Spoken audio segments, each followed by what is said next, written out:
ہم مسلمان سے ناراض، ہم مسلمان پر ظلم و زیادتی صرف اس بدگمانی کے بیچ پر کر رہے ہیں۔ یہ بیان چل رہا ہے اپنے پرانے ساتھیوں کی ذمہ دار ساتھیوں سے شکایت کرنا۔ حضرت جی مولانا سعد صاحب میوات اجتماع میں پرانوں کے بیان میں فرما رہے ہیں جو اپنے پرانے ساتھیوں کی اپنے ذمہ داروں سے شکایت کریں گے، بدگمانی کریں گے، ان کے اوپر بیان تو بہت قیمتی بیان ہے۔ تو آئیے ساتھیوں سنتے ہیں اس بیان کو، حضرت جی مولانا سعد صاحب نے کیا فرمایا اپنے پرانے کام کرنے والوں کے اوپر۔ عمر رضی اللہ تعالیٰ عنہ کے پاس ملک شام سے لوگ آئے اور وہاں کے امیر اور گورنر کی حضرت شکایتیں کی، آپ کے گورنر میں یہ شکایت ہے، آپ کے امیر سے میں یہ شکایت ہے۔ 4 شکایتیں۔ پہلی شکایت یہ ہے کہ یہ کوئی بڑے سے بڑا تقاضا آ جائے یہ رات کو ملتے نہیں ہیں۔ ایک شکایت یہ ہے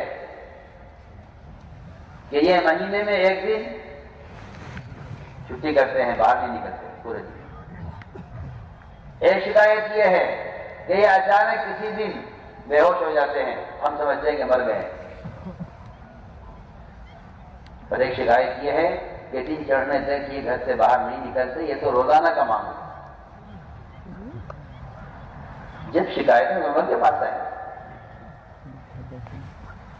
یہ نہیں کہ آج کل کے لوگوں کی طرح شکایت سن کر جلدی کو فیصلہ کریں تو شکایت سن کر فوراً اس کو دنیا میں پھیلا دیں، نہیں۔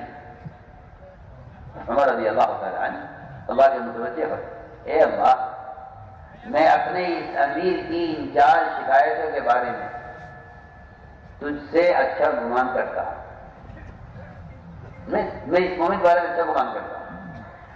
تو اپنی قدرت سے ان شکایتوں کو خصلتوں میں صفات میں منتقل کر اور میرے گمان کی تو علاج ہے۔ حضرت عمر کہہ رہے ہیں اللہ تعالیٰ سے، سوچو ایک ذمہ دار کے بارے میں شکایت آئی، حضرت عمر دعا میں لگ گئے، اے اللہ مجھے امید ہے، مجھے تیری ذات سے یقین ہے کہ اس کے بارے میں جو گمان میں کروں گا تو مجھے اس گمان میں جھوٹا نہیں ہونے دے گا، تو میرے گمان مجھے سچا کر کے دکھلائے گا۔ سوچو تو صحیح۔ چنانچہ روایت میں کہ وہ لوگ آئے، امیر صاحب کو آئے، شکایتیں کی انہوں نے، حضرت عمر نے ہر شکایت سنی، ہر شکایت سنی کہ بہت بڑی شکایت ہے، بہت بڑی غلطی ہے، بہت بڑی غلطی ہے۔ پوچھا امیر صاحب سے، امیر صاحب بتائیے کیا بات ہے؟ آپ کی شکایتیں تعلیم، یہ میرے اللہ کے درمیان کے کچھ راز ہے جنہیں میں کھولنا نہیں چاہتا تھا، لیکن اگر آپ کا حکم ہے تو میں مجبور ہوں بتانے میں، ورنہ میں ناگوار برا سمجھتا ہوں کہ میں اپنے اللہ کے درمیان کا راز آپ کے سامنے کھولوں۔ تو میں نہیں، جواب دو، یہ کیا شکایت ہے؟ پہلی بات تو یہ ہے میں دن چڑھنے تک باہر کیوں نہیں نکلتا؟ فرمانے لگے کہ میں آٹا پیستا ہوں، آٹا گھونتا ہوں، گورنر ہیں امیر، اور اپنی روٹی بناتا ہوں، بیوی کی روٹی بناتا ہوں، اور جب تک کھانا تیار نہیں ہو جاتا بیوی کے لیے میں اس وقت تک باہر نہیں آتا، اس لیے کہ بیوی میری خادمہ نہیں ہے، میں اس کا خادم ہوں، نفقہ سکنا کھانا دینا میرے ذمہ۔ اور یہ کیا شکایت ہے؟ یہ جگہ شکایت یہ ہے کہ یہ رات کو کوئی بڑے سے بڑی بات پیش آ جائے یہ رات کو ملتے نہیں۔ تو یہ کیا بات ہے؟ میں کیا مومنین، میں نے دن کا رکھا ہے مخلوق کے لیے اور رات کا رکھی اپنے خالق کے لیے، میری پوری رات خالق کے ساتھ عبادت میں گزرتی ہے۔ میں نے کہا ہوا ہے ان سے کہ رات میری خالق کے لیے ہے، دن بھر تمہاری خدمت کے لیے ہے، نسبت سے آؤ جو کام ہے۔ اللہ کا شکر ادا کیا، اے اللہ تو نے میرے گمان کے مطابق کر دیا، لیکن یہ تو بڑی شکایت ہے کہ تم مہینے میں ایک دن چھٹی کرتے ہو اور دن بھر باہر نہیں آتے، یہ کیا بات ہے؟ مومنین، میرے پاس صرف ایک کرتا ہے، میرے پاس صرف ایک کرتا ہے، میں اس ایک کرتے کو مہینے میں ایک مرتبہ دھوتا ہوں، اور یہ اونی کرتا ہے جو سوکھتا نہیں ہے، جب سوکھ جاتا ہے تو اتنا کھردرا ہوتا ہے اور اتنا سوکھتا ہے کہ میں اس کو بیٹھ کے رگڑتا ہوں اور دن بھر کو تیار ہوتا ہے تو اسے پہن کر میں طریقے کام میں رکھتا ہوں۔ یہ کیا بات ہے کہ تم اچانک کبھی بے ہوش ہو جاتے ہو، ایسا سمجھو کہ مر گئے ہو، یہ کیا بات ہے اسے بتاؤ۔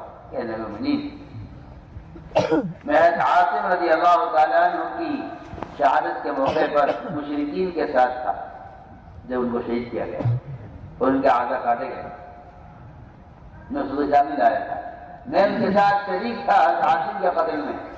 جب مجھے خیال آتا ہے کہ اللہ مجھ سے پوچھیں گے قیامت میں کہ تم نے عاصم کی مدد کیوں نہیں کی، تو میں اللہ کے اس سوال کے جواب کے غم میں اور فکر میں بے ہوش ہو جاتا ہوں کہ میں نے عاصم کی مدد، میں تو ایک مثال کیا، ایک مثال۔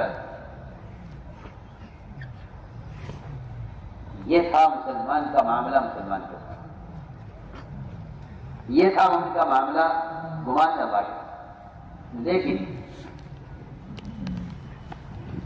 شیطان اس کا کام یہی ہے کہ وہ مومن کے درمیان بدگمانیاں پیدا کر کے آپس میں فاصلے، دوریاں اور جھگڑے اور آپس میں ایک دوسرے کی بے عزتی کرانے میں اس نے پورا زور لگایا ہوا ہے۔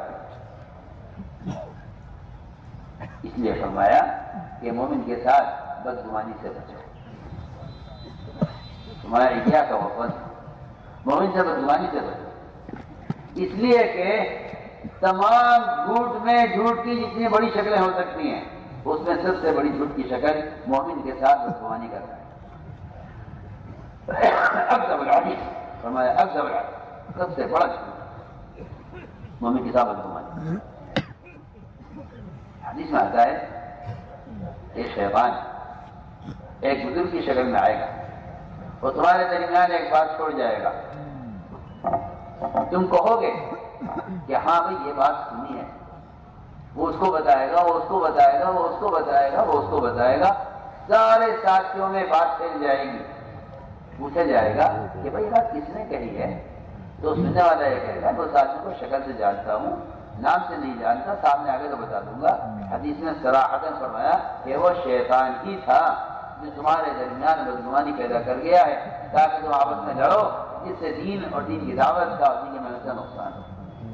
اس لیے کہ اللہ تعالیٰ کا دستور ہے کہ جہاں اختلاف ہوگا وہاں اللہ کی مدد اتریں گی نہیں، کیونکہ اللہ تعالیٰ کی مدد اور اللہ کی نصرت وہ تو قرآن حدیث بھرے پڑے ہیں اس سے کہ اس کے لیے اجتماعیت شرط ہے، اور اس اجتماعیت کو سب سے بڑا نقصان مومن کا مومن کے ساتھ بدگمان ہونا، اس کو نقصان پہنچا۔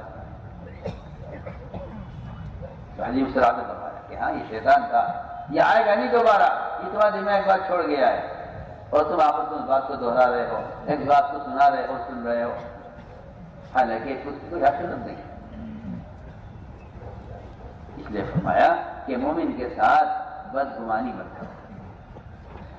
حضور اکرم صلی اللہ علیہ وسلم نے یہ مزاج بنایا تھا صحابہ کا، بلکہ آپ نے یہاں تک فرمایا کہ کوئی مجھ سے میرے ساتھیوں کی شکایت نہ کیا، کوئی مجھ سے میرے ساتھیوں کی شکایت نہ کیا کرے، کیونکہ میرا دل چاہتا ہے کہ جب میں نکلوں تمہارے سامنے تو میرا سینہ سے کی طرف سے صاف ہو۔ ملیں گے اور کوئی بیان لے کر حضرت جی مولانا اسحاق صاحب کا۔ جب تک آپ حضرات اپنی دعاؤں میں ہمیں یاد رکھنا، اور اس بیان کے متعلق آپ کی جو بھی رائے ہو آپ ہمارے ساتھ شیئر کریں انشاءاللہ۔